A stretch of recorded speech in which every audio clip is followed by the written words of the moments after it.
नमस्कार, मैं सौरभ कुमार सिंह नमस्कार। हे फूड की ओर से आप सभी दर्शकों का हमारे हेल्दी चैट शो में स्वागत करता हूं। आज हमारे साथ गेस्ट के रूप में सरस्वती शिशु विद्या मंदिर के प्रधानाचार्य श्री विजय शंकर सिंह जी हैं। नमस्कार सर। नमस्कार। नमस्कार, आप सबको नमस्कार मेरी ओर से। प्रधानाचार्य जी ने अपनी शिक्षा बक्सर से पूरी की है। इन्होंने साल 1990 से प्रधानाचार्य के रूप में कार्य प्रारंभ किया और 30 वर्षों से सरस्वती शिशु विद्या मंदिर बिहार और झारखंड के कई प्रांतों में अपनी सेवाएं दी। प्रधानाचार्य जी को उत्तम प्रधानाचार्य पुरस्कार से सम्मानित किया जा चुका है। प्रधानाचार्य जी विद्या विकास समिति के प्रांत शारीरिक प्रमुख हैं। प्रधानाचार्य जी, हम आपका एक बार फिर से हार्दिक स्वागत करते हैं और अब इस चैट शो को आगे ले जाने के लिए हम अपनी होस्ट विदिशा को आमंत्रित करते हैं। Over to you Vidisha. नमस्कार सर। नमस्कार दर्शकों, आप सबका बहुत ही नमस्कार। दिल से स्वागत है healthy chat with Hey Foodie में। सर, इससे पहले हम अपने चैट शो से शुरुआत करें, I would like to tell you something about Hey food. Hey Foodie क्या है? तो हे फूडी, जब हमने देखा कि जो यंग जनरेशन है वो कहीं ना कहीं हेल्दी खाना क्या होता है, हेल्दी लाइफस्टाइल क्या होता है, ये सारी चीज़ों का इम्पोर्टेंस भूल रहे हैं, तो हम इस आइडिया के साथ आए। हमारे यहाँ हम बिलीव करते हैं कि माँ के हाथ का खाना सबसे हेल्दी और सबसे पौष्टिक भरा भरा आहार होता है। So with that note, I welcome you on healthy chat with Hey Foodie. Sir, जैसे कि आप जानते हैं, आज का हमारे चैट शो का थीम है सात्विक भोजन। तो अगर सात्विक भोजन की बात हो रही है तो आपके हिसाब से ये क्या है? देखिए, हमारे यहाँ हमारी संस्कृति में कहा गया है शरीर माध्यम खलु धर्म साधन, अर्थात हमारा जो शरीर है वो सभी क्रियाओं का आधार है। हम शरीर के माध्यम से ही हम सारे कार्य करते हैं, यानी जो भी क्रियाकलाप है। इसलिए हमारे शरीर का स्वस्थ होना बहुत ही जरूरी है। स्वास्थ्य ही जीवन है। कई बातें कही गई हैं कि स्वस्थ शरीर में ही स्वस्थ मस्तिष्क का वास होता है। हमारे यहाँ ऐसा पहले से कहा गया है। तो सात्विक भोजन यानी शरीर को जो स्वस्थ रखे हर दृष्टि से। केवल हम बहुत हेल्दी हो गए, हेल्दी से आजकल तात्पर्य ऐसा हो जाता है मोटा हो गए, ऐसा नहीं है। हमारी आंतरिक शक्ति कैसे मजबूत हो, उसके लिए हमको जो भोजन की आवश्यकता है, जो उसके तत्व है, उसकी हमारे अंदर आवश्यकता जो होती है, उसकी भरपाई कैसे हो। तो इस दृष्टि से जो भोजन होते हैं उसे हम सात्विक भोजन कहते हैं। हमारे यहाँ भोजन को बड़े ही पवित्र भाव से देखा गया है। प्रारंभ से ही हमारी संस्कृति में ही है। तो भोजन को बड़े पवित्र भाव से देखा गया है। केवल भोजन पेट भरने का साधन नहीं है। तो हम भोजन को एक देव के रूप में मानते हैं। अन्न हमारे लिए देवता होता है। तो जब हमारे अंदर भाव ऐसे आते हैं तो स्वाभाविक है उसके प्रति हमारे मन में एक सात्विक विचार आता है। तो उसका एक अच्छा प्रभाव हमारे शरीर पर पड़ता है, हमारे मस्तिष्क पर पड़ता है। तो ऐसे भोजन हमारी संस्कृति में बड़े महत्व का है और उसको बड़ा ही शुद्ध रूप से और पवित्र भाव से हम देखते हैं और उसका उसी रूप में ग्रहण करते हैं। तो ये सात्विक भाव हमारे भोजन के प्रति रहता है। जी सर। और जैसा कि मैंने सुना है और जाना है अपने घर में अपने बड़ों से, सात्विक भोजन और भारत की संस्कृति का बहुत गहरा संबंध रहा है, बहुत पहले से। तो इस चीज को थोड़ा हाईलाइट करके हमें कुछ बातें बताएं कि सात्विक भोजन संस्कृति से कैसे रिलेटेड है। हमारी संस्कृति में हालांकि ऐसा कहा जाता है कि धर्म प्रधान हमारी संस्कृति है। धर्म से मतलब ये नहीं है कि पूजा पाठ इत्यादि से नहीं है। हम किसी कार्य को जब करते हैं तो उसके साथ है हमारी पवित्रता, हमारी शुचिता, ये उसके साथ जुड़ा हुआ है। ये धर्म का पर्याय है। ठीक है, आप देखिए हमारी संस्कृति में जो हमारा चौका होता था, अर्थात जो भोजन बनाने का स्थान होता था, उसको बड़े ही पवित्र रूप से लेते थे। जो गृहिणी होती थी वो पूरा स्नान ध्यान करके पवित्र भाव से चौके में प्रवेश करती थी। भोजन बनाने से पहले उसको स्नान इत्यादि करना हमारे यहाँ माना जाता था। आज हम ये जो कोविड के प्रभाव में जो महामारी फैली है, तो बड़े हम जो सैनिटाइजिंग करना और हाथ को कई बार जो है 20 सेकंड तक धोना, ये बहुत चल रही है हमारे यहाँ। ये तो हमारी संस्कृति में, हमारे संस्कार में कि हम जब भोजन या कोई भी काम करने जाते हैं तो सबसे पहले हाथ पैर धोना, बढ़िया से मुंह धोना, स्वच्छ होना, पवित्र होना उसको बोलते हैं जहां तक, तो उसका संबंध स्वच्छता से है। तो जब भी हम भोजन की बात करते हैं तो वहां तो और ही इसके प्रति हमारी जागरूकता पहले से ही रहती है और रही है। तो ये उसका एक धार्मिक प्रभाव कह सकते हैं, लेकिन चूंकि हमारे यहाँ धर्म प्रधान है, लेकिन उसका एक वैज्ञानिक आधार भी है जो है ना। तो इस रूप से हम सात्विक भोजन जब भी करते हैं या बनाते हैं तो उसके साथ में हमारी पवित्रता, हमारे मन की पवित्रता, हमारे अन्न की पवित्रता, हमारे स्थान की पवित्रता, ये सारा कुछ एक साथ जुड़ा रहता है, जो हमारे शरीर को एक बोलते हैं धनात्मक ऊर्जा प्रदान करता है। तो ये सात्विकता से संबंधित रखता है। जी सर, शुक्रिया, thank you so much for telling us in a very detailed way. Sir, Bharat एक बहुत बड़ा देश है, यहाँ पे बहुत सारे धर्म हैं, और एक चीज जो मैंने देखी है कि कुछ धर्म सात्विक भोजन, जो धर्म गुरु होते हैं वो सात्विक भोजन को बहुत महत्व देते हैं, और अगर वो कुछ ईटिंग स्टाइल अगर फॉलो भी करते हैं तो वो सात्विक भोजन ही क्यों होता है, इसके बारे में आपका क्या कहना है? देखिए, धर्म हमारे यहाँ ऐसे आप खान पान की भी विविधता है, धार्मिक विविधता नहीं है, वो एक ही सूत्र है। खान पान की विविधता है, ये मान के चल सकते हैं, क्योंकि खान पान की विविधता से मतलब है कि देखिए, जो जिस क्षेत्र में जो अन्न फसल उगते हैं स्वाभाविक रूप से वही लोग ग्रहण करते हैं। तो उत्तर से दक्षिण तक चूंकि हमारे यहाँ बहु प्राकृतिक बोल सकते हैं, हमारे यहाँ क्षेत्र इतनी पाई जाती है और उसका प्रभाव हमारे यहाँ के खेती बाड़ी पर भी है। तो उसके हिसाब से अलग अलग प्रकार के अलग अलग क्षेत्र में जो है ना अलग अन्न उत्पन्न होते हैं। तो जिस क्षेत्र में जो अन्न उत्पन्न होते हैं तो उसका वहां पर प्रभाव है, लेकिन शुद्धता से संबंध या उसकी पवित्रता से, सात्विकता से संबंध सब जगह एक ही तरह आप देखिएगा, चाहे उत्तर से चाहे दक्षिण तक। जो लोग आप जैसा आपने कहा कि उसमें धार्मिकता ज्यादा, तो धार्मिकता हमारे यहाँ वैज्ञानिकता है, वो विज्ञान और धर्म का यहाँ जो है ना तालमेल है।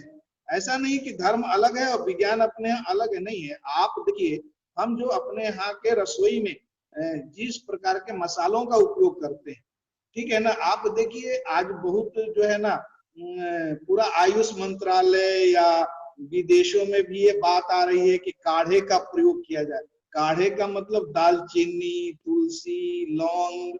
तो हमारे यहाँ जितने स्पाइस होते थे यानी मसाले होते थे वो आयुर्वेद के अंग हैं, यानी उसमें जो है आयुर्वेदिक तत्व है, औषधीय गुण है, इसलिए उनका प्रभाव हमारे यहाँ मसालों में है। इसलिए कहा जाता है कि भारत में ही केवल मसालों का उपयोग होता है। आप विदेशों में देखिए कि वहां बहुत मसालों का प्रयोग नहीं होता है, हमारे यहाँ मसालों का उपयोग होता है, बहुत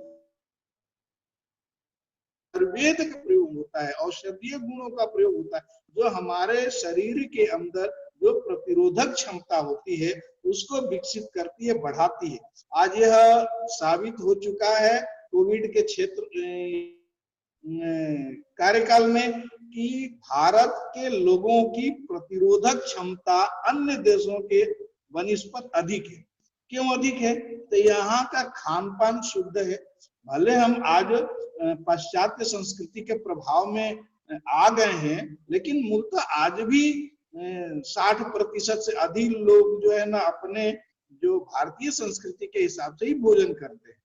जो तथाकथित अपने को बहुत ज्यादा वो क्या विकसित मान लिए हैं, तो वो जरा क्या वो जंक फूड वगैरह की बात होती है जो है ना, लेकिन हम जो भोजन करते हैं, अपने घरों का भोजन करते हैं, माँ के हाथ का भोजन करते हैं, जो भी कहिए, वो हमारे शरीर को मजबूती प्रदान करता है, आंतरिक क्षमताओं का विकास यानी मजबूत करता है। ये प्रभाव है इसका। बिल्कुल सही कहा सर। जैसे आपने बात की कि आधे से ज्यादा लोग जो हैं आजकल वेस्टर्नाइजेशन की तरफ बढ़ गए हैं, फैशन में, मॉडर्नाइजेशन में, जंक फूड और फास्ट फूड की बात करते हैं। लेकिन एक तरफ ये जो सीनियर सिटीजन है हमारे पूरे देश में, वो सात्विक भोजन के प्रति उनका अलग प्रेम है और वो उस पर बहुत विश्वास करते हैं। ऐसा क्यों? ये सीनियर सिटीजन से मतलब नहीं है। आज जो एक नया जनरेशन आया, आपने कहा कि पाश्चात्य संस्कृति से उनका जो है ना लगाव ज्यादा हो गया है। स्वाभाविक है, रहन सहन में उसका प्रभाव अधिक दिख रहा है। सीनियर सिटीजन मतलब जो पुराने ख्यालात के आपके मैंने विचार से ऐसा है, लेकिन नहीं, ऐसा नहीं है। पुराने ख्यालात से मतलब नहीं है, जो हमारी पुरानी बातों को, जो हमारा मूल है, हमारी जो मूल संस्कृति है, जो आज भी अपने अंदर जीवित रखे हुए, इसलिए वो अपने संस्कृति के अनुसार सारा कुछ करते हैं। तो ये ऐसा नहीं है कि सीनियर सिटीजन ही नहीं है। आज भी जिनको लगता है अपने देश में कि हमारी जो संस्कृति है वो हमारे सभी चीजों के लिए आधार है, चाहे खान पान का हो, रहन सहन का हो, हमारे जिंदगी जीने का जो प्रभाव हो, उस सब पर यदि वैसा होता है तो हमारी जो है ना अलग एक जो है ना पहचान बनती है। साथ साथ जो है ना हमारे परिवार को भी, हमारे समाज को भी, हमारे देश को भी, उसको जो है ना एक सूत्र में जोड़ने का वह एक तंत्र है। केवल खान पान का है विषय नहीं है, क्योंकि हम लोग विशेष रूप से खान पान पर बातचीत कर रहे हैं तो यहाँ हमको दिख सकता है, लेकिन ये उनके अंदर हम अपने संस्कृति के प्रति लगाव है। और इसलिए जो है ना, और ये भी जानते हैं कि उसी में जो है ना वो मैंने अच्छाई जो है, इसकी जो गुणवत्ता है, इसको जो इसकी जो माने पौष्टिकता है, उसी में है। आज आप देख लीजिए जंक फूड की तथा जो बात कर रहे हैं, आज सारे डॉक्टर्स जितने भी हैं, अब एक अलग से जो है ना, एक आप देख लीजिए मनोचिकित्सक उसके लिए अलग से जो है बैठे हैं भाई, कि कैसे बच्चों को जंक फूडों से अलग किया जाए, उनको अलग से जो है ना माने क्या बोलते हैं उसको, काउंसलिंग किया जा रहा है कि भाई बच्चों को जंक फूड से कैसे दूर किया जाए, उसको कैसे काउंसलिंग करके उसके दिमाग में ये बात लाई जाए कि जंक फूड से दूर रहना है। मोटापा, हृदय रोग या ब्लड शुगर, आंख की रोशनी से कितनी प्रकार की बीमारियां आज उत्पन्न हो गई है।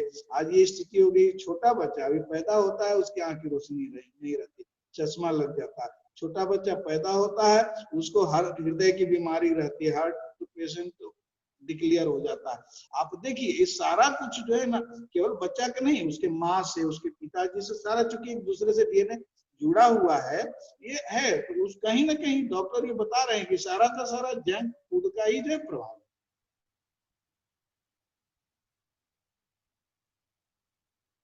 जी सर, बिल्कुल सही कहा आपने। तो सर ऐसा क्या कर सकते हैं हम ताकि जो अभी आने वाले या जो यंग जनरेशन है, जिसको हम लोग यूथ कहते हैं, उनके अंदर जिस तरीके से जंक फूड को लेके इंटरेस्ट और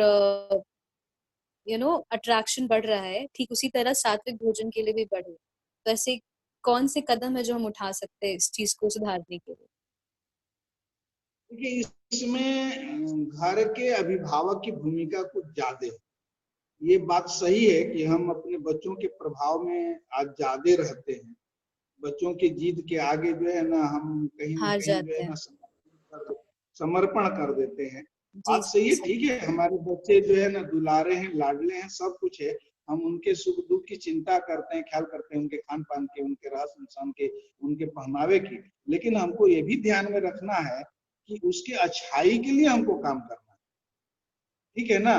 तो ये तो गार्जियन जो घर के मुखिया हैं, घर के अभिभावक हैं, माताएं हैं, सारा कुछ उनको ध्यान में रखना है। हम भी जो है ना गार्जियन होकर के भी जो है ना, ये हमारे मन में भी एक क्रेज है आजकल, एक जो है ना उत्सुकता है, और ये एक दिखावापन भी है कि भाई आज जो है ना चलो हम स्ट्रीट फूड माने जो है ना वो क्या माने रोड का खाना खाएंगे, माने फुटपाथ का खाना खाएंगे। पहले के लोग जो है खाने को रसोई से बाहर नहीं निकालते थे, उसको अपवित्र माना जाता था। और आज हम जो है ना रोड पर खड़ा होकर के, सड़क पर माने फुटपाथ पर के खड़ा होकर के खाते हैं। वहाँ कितने प्रकार का आजकल के देखिए बोल रहे हैं ना भाई, कोविड मैंने ऐसा सूक्ष्म जो है ना विषाणु है कि दिखता नहीं। आप सड़क पर खाना खा रहे हैं, वहाँ कितने लोग, कितने प्रकार के लोग, क्या क्या सारा कुछ आ रहे हैं, आप दिखते हैं क्या? नहीं देख पाते हैं। तो कहीं ना कहीं इसका मतलब है कि उसका भी तो प्रभाव पड़ता है ना। तो कहीं ना कहीं इससे हमको बचना पड़ेगा। दूसरा है कि हम अपने रसोई में, ठीक है, भोजन के स्वाद को बदलना चाहिए, उसका जो है ना, तो ये कभी कभार हो सकता है, लेकिन एक रूटीन वे में एकदम उसको रूटीन बना लिया नहीं, जो है ना हमको जंक फूड ही खाना है, मैंने आज जो है ना डोसा खाना है तो कल जो है ना गोलगप्पा खाना है तो परसों बर्गर खाना है, मैंने ऐसा रूटीन बना लिया। पूरे सप्ताह जो है ना रोडे पर खाएंगे, घर के रसोई का बना हुआ भोजन खाएंगे ही नहीं। तो ये हमको, हमारे गार्जियन को जो है ना ये थोड़ा सा इस पर केयर करना चाहिए, और उसको जो है ना रसोई से ज्यादा बच्चों को जोड़ा जाए। ऐसा नहीं है कि हमारे भारतीय व्यंजन में जो है ना उस तरह के स्वाद नहीं होते हैं। जैसा कि मैंने पहले कहा कि स्वाद को बढ़ाने के लिए मसालों का उपयोग तो हमारे भारत में ही होता है, अन्य जगहों पर तो मसालों का उपयोग स्वाद को जानते ही नहीं है, उबाल करके खाने का केवल जानते हैं वो लोग। तो स्वाद को ही बढ़ाना है तो अपने घर पर भी वैसे चीजों को और माने पौष्टिक पदार्थों को बना करके घर में खा सकते हैं, उसको ध्यान में रखते हुए कि बच्चों के स्वास्थ्य के लिए क्या अच्छा हो सकता है, और उनको जोड़ना चाहिए और बच्चों को समझाना चाहिए। उनके खाने में जो है ना इसको रूटीन के हिसाब से डालना चाहिए कि हमारे बच्चों के लिए क्या अच्छा है। जी सर, बिल्कुल सही कहा आपने। सर, आपने अभी बात की कि विदेश में लोग उबला हुआ खाना खाते हैं, उन्हें मसालों की जानकारी नहीं होती है। तो लेकिन बहुत सारे न्यूट्रिशनिस्ट और डाइटिशियन का ये कहना है, जो ये कहते हैं कि उबला हुआ खाना, कम तेल में खाना, कम मसालों वाला खाना बहुत ही पौष्टिक होता है। तो आपको नहीं लगता है कि ये दो अलग चीज है और ये दोनों आपस में टकरा रही? इसके बारे में आपका क्या कहना है? देखिए बात सही है आपकी, आजकल के न्यूट्रिएंट्स आज ये सब बोल रहे हैं, लेकिन ये भी बात सही हो गई है, मैंने साबित हो गई है कि जो हमारे यहाँ के मसाले हैं, मसाले से मतलब कि अधिक मसाला नहीं, उसका एक रेशियो है, उसका एक अनुपात है। अब ज्यादा मसाला खाइएगा तो कुछ भी, excess of everything is bad, ठीक है ना। किसी भी चीज की अधिकता होती है तो हानिकारक होता है, तो सबकी एक मात्रा है ना। आज जो हल्दी हमारे यहाँ, ठीक है ना, अब बोलते हैं, डॉक्टर ही बताते हैं कि दूध में हल्दी मिला करके पीने से वो प्रतिरोधक क्षमता बढ़ती है। आज जो है ना सारे लोग मान रहे हैं कि ये जो है ना एक काढ़ा बना करके पीने से हमारी प्रतिरोधक क्षमता बढ़ेगी, उससे जो है ना कोरोना से लड़ने की क्षमता बढ़ेगी। तो कहाँ वहां पर ये है न्यूट्रिशंस, तो आज वही लोग बोल रहे हैं, ठीक है ना। वो भी कहीं ना कहीं जो है ना इस प्रभाव में आ गए हैं। उबला खाना से क्या मतलब है? उबला खाना अपने यहाँ भी लोग खाते हैं, कई प्रकार के इडली लोग उबाल करके ही खाते हैं, ठीक है ना। अपने यहाँ भी ऐसा थोड़ा है कि उबला खाना नहीं खाते हैं, लेकिन स्वास्थ्य के लिए क्या अच्छा होगा, हमारी प्रतिरोधक क्षमता को बढ़ाने के लिए क्या होगा, उसको हमको ध्यान में रखना होगा, जिससे हमारे शरीर को जो आवश्यक पौष्टिक तत्व है वो तो मिलना ही चाहिए ना। ये तो हमको ध्यान में रखना है कि हमारे पौष्टिक तत्वों की पूर्ति हो। उबला खाने से मतलब क्या है, तो वहां तो देखना पड़ेगा कि किन किन चीजों के विटामिन कितने हैं, कार्बोहाइड्रेट्स कितने हैं, वहां जो है फैट कितना है, ये सारा का एक रेशियो होना चाहिए ना, ये तो हमको देखना पड़ेगा। तो ये कई प्रकार के जो हम मसाले मिलाते हैं तो उनके अंदर ये सारे तत्व रहते हैं, इसलिए हम उसको मिलाते हैं। जी sir, thank you so much for clearing all my doubts and confusion. बहुत अच्छा लगा ये सारी बातें आपसे जान के। अब देखते हैं हमारे ऑडियंस को आपसे कोई सवाल पूछना है कि नहीं. So I request if anyone is having any question, please आगे आइए.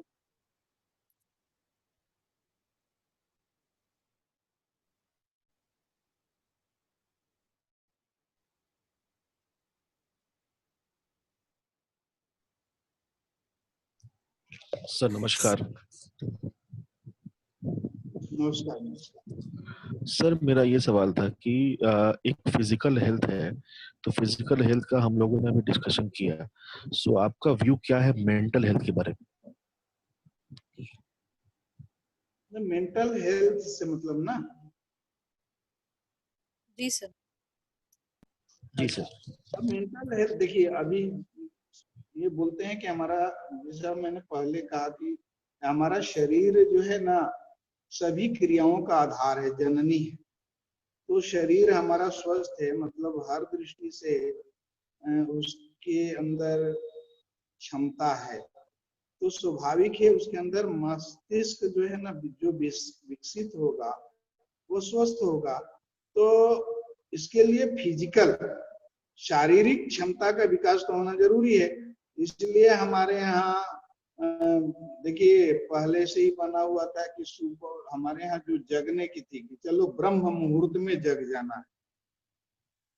आजकल की स्थिति क्या हो गई है कि हम सूर्योदय के बाद जगते हैं, 8 बजे, 8:30 बजे, 9 बजे तक जगते हैं. आप देखिए विदेशों में भी कहा गया है early to bed early to rise makes a man healthy wealthy and wise. ये हमारे यहाँ की नहीं है. हमारे यहाँ भले उसका जाना और सुबह ही जग जाना. और आज की स्थिति क्या हो गई है युवा वर्ग में भी और बड़े में भी कि चाहे काम काज की दृष्टि से हो, कुछ भी कारण हो सकता है, इसके पीछे तर्क का विषय नहीं है, लेकिन बिना काम का भी 11 बजे 12 बजे 1 बजे तक जगे रहना और सुबह में 8 बजे 9 बजे 10 बजे तक सोते रहना कोई कारण नहीं बनता है. सुबह माने सोना, सुबह जगना, यदि ऐसा होता है तो हमको लगता है कि हमारी शारीरिक स्वस्थता भी ठीक रहेगी.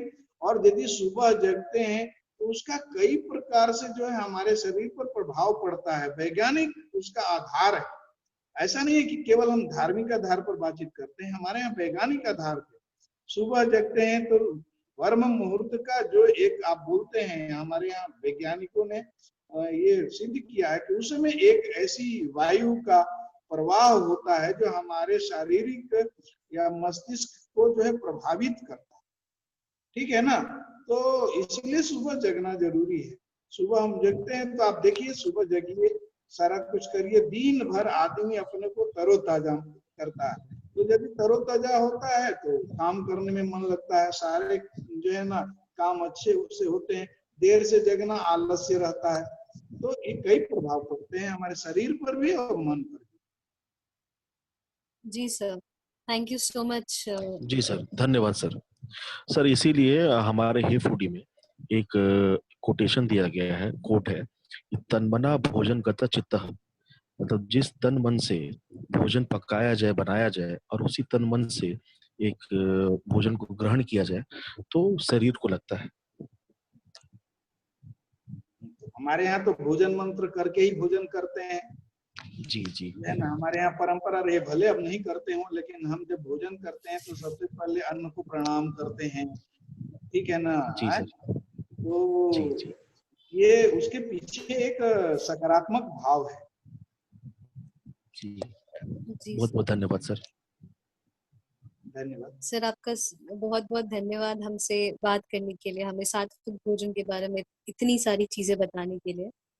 इससे पहले कि हम समाप्ति की ओर बढ़े, हमारे ओर से आपके लिए एक छोटा सा तोहफा, या आपको आप हमारे आप टाइम निकाल के आए हमारे लिए शो में.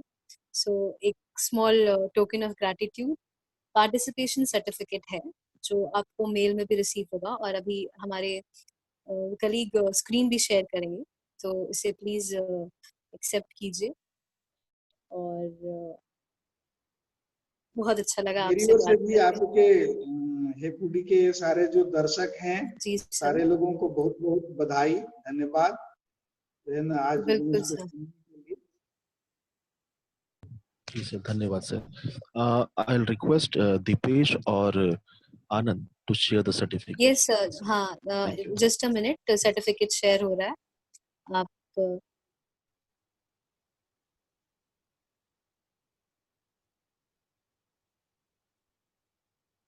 सर, ये है आपका सर्टिफिकेट। उम्मीद है कि आपके स्क्रीन पे भी ये विजिबल होगा। दिख रहा है, ठीक है, हाँ धन्यवाद। जी सर, धन्यवाद सर, आपका भी बहुत बहुत धन्यवाद। बहुत अच्छा लगा आपके साथ बात करके। और ये सेम हमारी जो बातचीत हुई, ये सेम चीज यूट्यूब पे भी आएगी, तो आप जाके देख सकते हैं।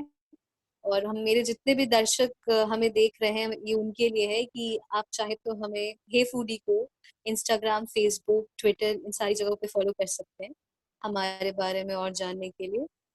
आप सबका बहुत बहुत शुक्रिया सर। आपका भी हे फूडी आपकी और आपके परिवार के गुड हेल्थ की मनोकामना करती है।